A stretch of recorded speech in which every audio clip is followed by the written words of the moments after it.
Hello दोस्तों, कैसे हैं आप लोग। और आई थिंक सब लोगों की तैयारी अच्छी चल रही होगी। देखो दोस्तों, आज मैं बताने वाला हूँ RSM SSB JEM का 13 दिसंबर को जो कल पेपर हुआ था उसकी फर्स्ट शिफ्ट का यानी डिग्री वालों का एक्सपेक्टेड जो कट ऑफ है वो क्या रहेगा। ठीक है, तो देखो इतना इसमें कट ऑफ जो है मायने नहीं रखता, इतना इम्पोर्टेंट नहीं है, लेकिन उसके अलावा मैं जो बताने वाला हूँ कुछ इम्पोर्टेंट बात वो थोड़ा ज़्यादा ज़रूरी है। और क्यों इम्पोर्टेंट नहीं है उसका भी मैं रीज़न बता दूंगा आपको। देखो पहले तो कट ऑफ की बात कर लेते हैं। कट ऑफ इसमें क्या रहेगा एक्सपेक्टेड। देखो लास्ट टाइम की अगर बात करें, हम 2016 की बात करें तो उसके अकॉर्डिंग कंपैरिजन में कट ऑफ देखना है।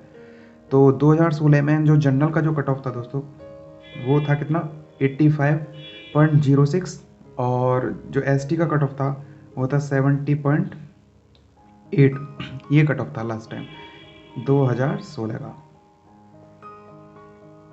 अब बात करते हैं इस साल का कट ऑफ क्या रहेगा। देखो सबसे पहली बात तो ये कि इस साल का जो कट ऑफ है वो डिपेंड करता है ओवरऑल वैकेंसी पे। WRD के लिए जो वैकेंसी थी जो मैकेनिकल के लिए डिग्री के लिए वो थी 2, ओनली 2 वैकेंसी, जिसको बढ़ा कर के 8 वैकेंसी कर दिया गया, ऐसा नोटिस आया था। तो सब लोगों ने वो देख लिया होगा अच्छे से। तो उसमें जब उसको 8 वैकेंसी कर दिया गया तो लेकिन उसका कोई क्लासिफिकेशन उसमें नहीं बताया कि SC की कितनी है, ST की कितनी है, जनरल की कितनी है, यानी कुछ भी नहीं बताया। तो उस चीज़ को ध्यान में रखते हुए और पेपर का जो लेवल था उसको ध्यान में रखते गए हुए जो कट ऑफ रहेगा वो क्या रहेगा ये हमको देखना है।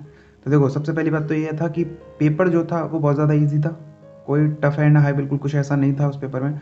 तो राजस्थान जीके में अराउंड आपके 35 to 30 ये सब बनने ही चाहिए थे, यानी 30 से 35 आने ही चाहिए थे, इतना टफ नहीं था पेपर।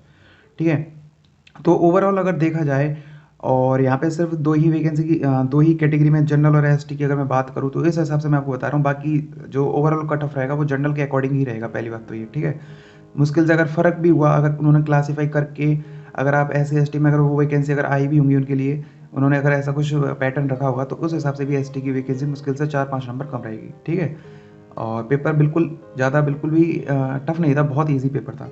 तो जनरल का जो कट ऑफ रहेगा ये 2020 के लिए है। तो जनरल का जो एक्सपेक्टेड जो कट ऑफ रहेगा वो रहेगा 95 to 105 के बीच में, इसी के बीच में वेरी करेगा। और ऑब्वियस है कि जो कट ऑफ है वो हाई तो रहेगा ही रहेगा कंपैरिजन में 2016 के। और अगर ST की मैं बात करूं, हालांकि इसमें ST का इस टाइम इसलिए नहीं है क्योंकि इसमें 8 ही वैकेंसी हैं और लास्ट टाइम जो वैकेंसी थी 2 वो जनरल की ही थी। लेकिन चलो फिर भी अगर आप 16% के अकॉर्डिंग आप देखो तो अगर ST की भी अगर आप इसमें कट ऑफ मानोगे तो मुश्किल से 4-5 नंबर कम कर लो, लेकिन खास फर्क पड़ेगा नहीं, 92-95 मान लो। क्योंकि यार इसमें क्या है कि पेपर ईजी था और दूसरी बात यह है कि लोगों के बहुत अच्छे अच्छे मार्क्स आ रहे हैं कमेंट में, तो ग्रुप में। तो इस वजह से क्या है कि कट ऑफ जो है वो इससे नीचे नहीं रहेगा, ऊपर ही रहेगा। आप ऊपर ही मान के चलो, 100 से भी ऊपर मान के चलो, लेकिन 95 to 105 के बीच में जनरल की कट ऑफ एक्सपेक्टेड रहेगी।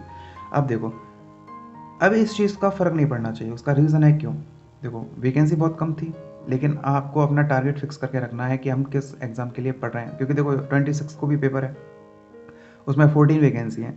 तो ये जो पेपर होता है ना, इस तरह के जो पेपर होते हैं वो अपने कॉन्फिडेंस को बिल्डअप करने के लिए होते हैं, अपने आप को जज करने के लिए होते हैं कि आप कहाँ डिज़र्व कर रहे हो, कितने मार्क्स आप अटेंड कर रहे हो।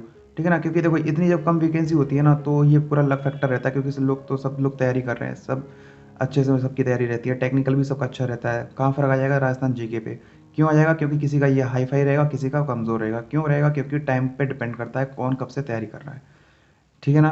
तो इस हिसाब से क्या है कि आपको तो ये है कि आगे आने वाले एग्ज़ामों के लिए एकदम परफेक्ट होना है, और उस हिसाब से अपनी ये मार्क्स आपको देखने हैं कि आप कितना इसमें मार्क्स गेन कर रहे हो। ठीक है ना, जो लोग 26 की पेपर के लिए डेडिकेटेड है तो उनके लिए ये बहुत अच्छा पेपर था, अपने आप को देखने का, अपने आप को जज करने का कि आप कहाँ डिज़र्व कर रहे हो। और जिन लोगों का पटवारी टारगेट है, जिन लोगों का RPSC ACF टारगेट है, तो उनको ये अच्छे से ये चीज़ जज हो जाएगी कि भाई कहाँ आप कितने मार्क्स ला रहे हो। ठीक है ना, क्योंकि उन पेपरों को निकालने के लिए, फर्स्ट ग्रेड के जितने भी पेपर हैं उनको निकालने के लिए या पटवारी को निकालने के लिए, एग्ज़ाम को निकालने के लिए, तो आपको क्या करना है, एकदम टॉप पे ही आना पड़ेगा आपको। क्या है कि अगर राजस्थान जीके आती है तो उसमें आप समझो 90% आपके मार्क्स आने चाहिए, इतना परफेक्ट आपका राजस्थान जीके होना चाहिए। क्यों, क्योंकि टेक्निकल सबका इक्वल रहेगा। तो आपको ये बात समझ में आई होगी कि ये क्यों मायने नहीं रखता है इतना, वो सिर्फ इसी का एक ही रीज़न है क्योंकि टोटली लक फैक्टर यहाँ डिपेंड करता है, क्योंकि सबकी तैयारी सेम रहती है, सबकी तैयारी, अगर यार देखो, अगर 8-9 वैकेंसी होती हैं और चाहे बैठने वाले जो एग्ज़ाम में बच्चे आ रहे हैं वो अगर 40,000 हो, चाहे 30,000 हो, चाहे 20,000 हो, चाहे 1,000 हो, कोई मायने नहीं रखता। 500 भी बच्चे हैं तो 500 में से भी अगर 9 वैकेंसी के लिए अगर जो लिमिटेड कट ऑफ है, अगर मान के चलो कोई 100 मार्क्स ले आया, 5 स्टूडेंट भी ले आए तो कुछ नहीं बचेगा। तो 500 1000 मायने नहीं रखते, मायने रखता है कि आप कितना मार्क्स गेन कर रहे हो, ठीक है ना। तो जितना हाईएस्ट आपके मार्क्स रहेंगे उतना ही आपके लिए बेटर रहेगा, बस यही देखने वाली बात है। कितने बच्चे बैठ रहे हैं नहीं बैठ रहे, कोई मायने वाली बात नहीं है। तो इसलिए अपनी प्रिपरेशन को एकदम परफेक्ट रखो, ऐसे परफेक्ट रखो कि राजस्थान जीके का जो है पैटर्न है उसको आप 100% अचीव करने की कोशिश करो, क्योंकि क्वेश्चन रिपीटेड ही होते हैं मोस्टली केसेस में। पटवारी का जो एग्जाम होगा सारे क्वेश्चन क्या होंगे, रिपीटेड ही मिलेंगे आपको। राजस्थान जीके के लिए मैं बात कर रहा हूँ फिलहाल, एसीएफ के लिए भी Rajasthan GK, Rajasthan current affair important है। तो ये इसका जो एक्सपेक्टेड कट ऑफ था वो यही था। तो आई थिंक आप लोग अच्छे मार्क्स गेन कर रहे होंगे और इसमें ज़्यादा टेंशन लेने वाली बात है नहीं। आगे पेपरों पे आप ध्यान रखो कि आगे जो आने वाले पेपर हैं उनको अच्छे से देना है, और जिस हिसाब से अभी जो नंबर आ रहे हैं बच्चों के उस हिसाब से आपको मार्क्स अटेंड करने हैं। आरपीएससी एसीएफ के लिए मैथमेटिक्स की मैंने कंप्लीट 70 to 80% में करा चुका हूँ। जिन लोगों को अगर वो देखने हैं वो प्ले लिस्ट में जाके वहाँ पर चेक कर सकते हैं, और फिर भी अगर कोई डाउट हो तो कमेंट करके पूछ सकता है। और अपनी तैयारी को अच्छे से करिए और इस बार सिलेक्शन लेने की कोशिश करिए।